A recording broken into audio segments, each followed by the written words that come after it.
Saya benar-benar bingung, teman-teman. Kenapa? Karena seorang ketua RT yang membubarkan ibadah yang sedang berlangsung di Gereja Kristen Kemah Daud Bandar Lampung di bulan Februari yang lalu sempat ditahan di Polda Lampung, tetapi akhirnya malah dibebaskan.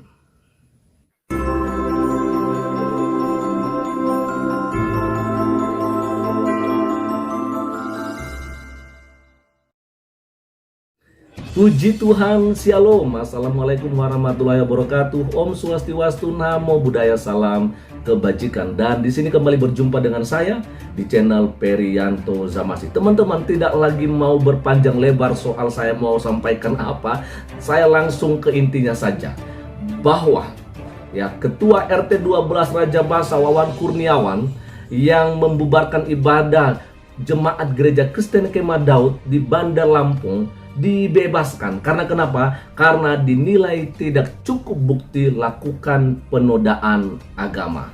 Wow, kita langsung lihat saja seperti sebuah berita yang saya lansir di sini, teman-temannya, dengan judul Ketua RT 12 Rajabasa Wawan Kurniawan dibebaskan, dinilai tidak cukup bukti lakukan penodaan agama.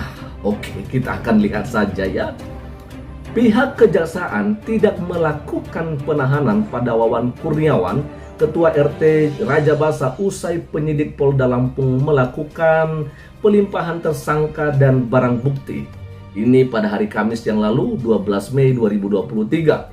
Sebelumnya, Wawan Kurniawan disangkakan melanggar pasal 335 ayat 1 ke 1 KUHP atau pasal 167 KUHP. Setelah kasus P21, Polda Lampung melimpahkannya ke penuntut umum pada Kejaksaan Tinggi Lampung dan diteruskan ke Kejaksaan Negeri Bandar Lampung untuk selanjutnya dilimpahkan ke Pengadilan Negeri Kelas 1A Tanjung Karang. Ya, kita bacakan sampai selesai. Menurut Kasippenkum Kejati Lampung Imade Agus, perlu diingatkan kembali bahwa tersangka sebagaimana yang telah diketahui telah diduga melakukan perbuatan menghentikan ibadah Kristiani di gedung yang dijadikan tempat ibadah jemaat umat Kristiani. Gedung itu belum mendapatkan izin dari pemerintah kota dan lingkungan sekitar untuk melakukan ibadah.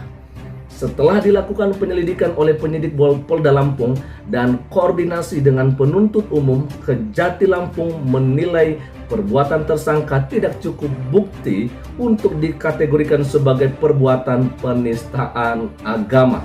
Lihat ya, jadi menurut mereka bahwa apa yang dilakukan oleh seorang RT Wawan Kurniawan ini tidaklah termasuk di dalam kategori penistaan agama ya.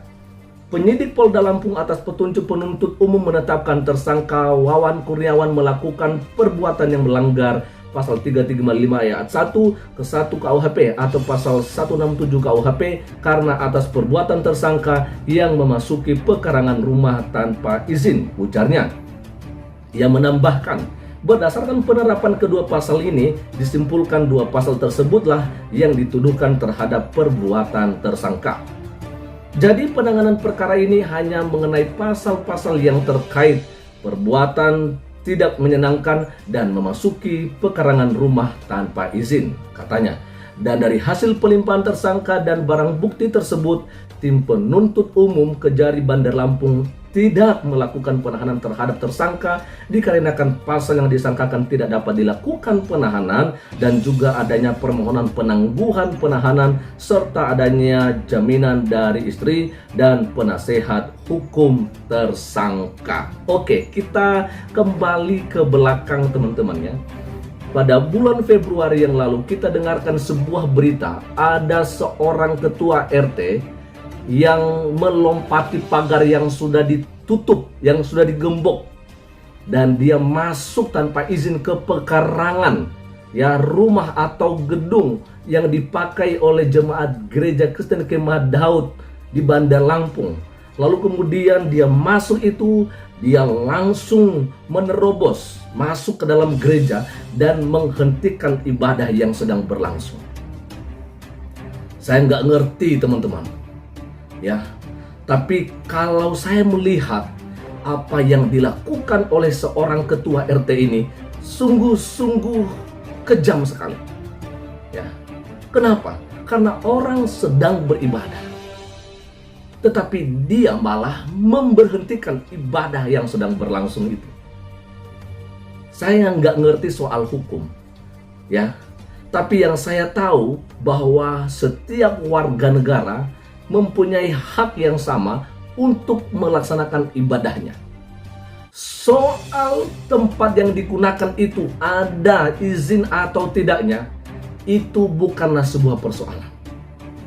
Karena seharusnya orang boleh bebas beribadah asal tidak mengganggu orang lain. Ya kan? Tetapi soal untuk mendirikan rumah ibadah itu lain lagi. Itu harus juga mendapatkan izin dari pemerintah. Nah, terkait dari apa yang terjadi di GKKD Bandar Lampung, ketua RT memberhentikan. Ya, ini yang saya mau sampaikan. Kalau sampai benar ya ini dibebaskan Wawan Kurniawan ini, maka hal yang lebih daripada ini bisa saja akan terjadi di hari-hari yang akan datang. Artinya bahwa kalau kita mau mengganggu orang yang beribadah, memberhentikan orang yang beribadah, ya itu bukanlah sebuah penistaan agama. Ya, mungkin saja karena kita tidak memiliki izin untuk beribadah di situ. Nah, kan kita mendengarkan nih dari beberapa ustadz, salah satunya Ustadz Suparman Abdul Karim mengatakan bahwa begitu banyaknya, bahkan sebagian besar dari masjid-masjid dan musola-musola yang ada di Indonesia ini berdiri tanpa izin mendirikan bangunan. Ya.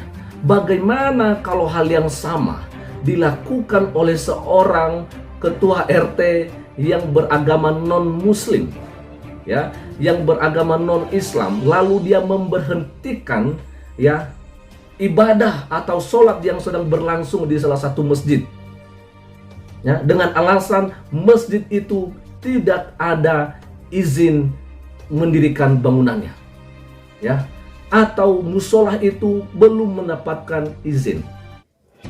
Apa yang akan terjadi? Bukankah kita akan melihat demo berjilid-jilid? Dan ini penistaan agama, ini penistaan agama. Bagaimana ini? Saya nggak ngerti ya. Di manakah letak keadilan di Indonesia saat ini?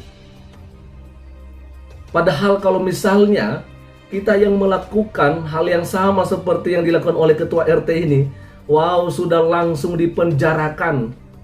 Bayangkan MKC, ya kan, 10 tahun divonis di Pengadilan Negeri Ciamis. Puji Tuhan setelah ya naik banding di Pengadilan Tinggi Bandung, dipotong 4 tahun jadinya 6 tahun penjara. Bagaimana ini? Halo, tidakkah kita berpikir apa yang akan terjadi ketika RT Wawan Kurniawan ini dibebaskan? Hah? Pemerintah, kejaksaan tidak akan melihat apa yang akan terjadi setelah ini. Bisa jadi nanti ya orang-orang minoritas akan mengalami hal yang lebih berat daripada apa yang dialami oleh jemaat GKKD. Ya, atau paling tidak hal yang sama akan terus terjadi di daerah-daerah yang mayoritas muslim hanya gara-gara tidak punya izin. Tapi kalau dilihat sebenarnya ya saya malah bersyukur aja, dan mungkin saya dengan dengan beraninya setelah mendengarkan apa yang dikatakan oleh Ustadz Suparman Abdul Karim, banyaknya masjid musola yang tidak punya IMB. Ayo sekarang pemerintah ya cari mana rumah-rumah ibadah yang belum ada IMB-nya. Ya, yang sudah ada biarlah mereka terus beribadah di sana.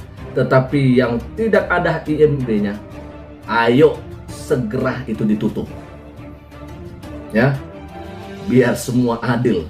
Jangan hanya minoritas saja yang ditekan, sedangkan mayoritas bebas mendirikan rumah ibadahnya tanpa izin.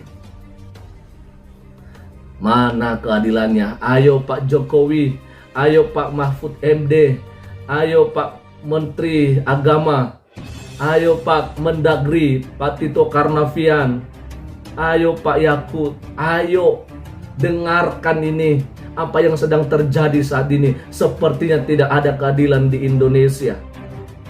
Ayo Pak, dengarkan ini.